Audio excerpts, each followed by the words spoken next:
Why did Jesus call a woman a dog? Jesus had just stepped into the region of Tyre and Sidon, a place where no Jewish teacher would normally go.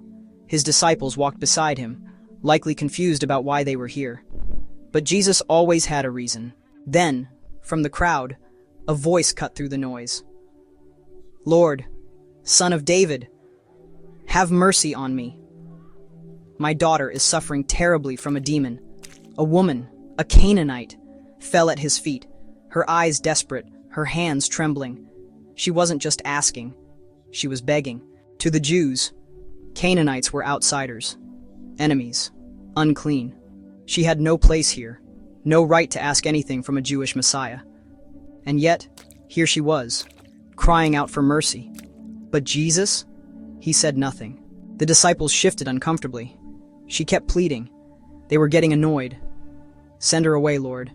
She won't stop following us." Then finally, Jesus spoke.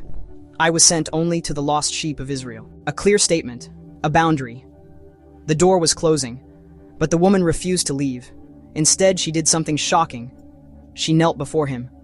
"Lord, help me." This was no ordinary request. This was a mother, fighting for her child, refusing to let go of the only hope she had left. And then came the words that made everyone stop. "It is not right to take the children's bread and toss it to the dogs." The disciples glanced at each other. Did he just call her a dog? For a moment there was silence. But then, she answered, "Yes, Lord, but even the dogs eat the crumbs that fall from their master's table." She wasn't arguing. She wasn't offended. She was agreeing. But even in that agreement, she claimed her place at the table. And in that moment, everything changed. Jesus' face softened. A smile played at his lips. The test was over, and she had passed. "Woman, you have great faith. Your request is granted." At that very instant, her daughter was healed. No dramatic gestures. No long prayers. Just a word. Because that's all it takes when faith meets the power of God. This wasn't just about healing. It was about persistence.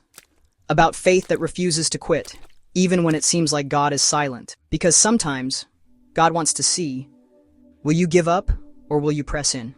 And for those who refuse to walk away, even the crumbs of his power are enough to change everything.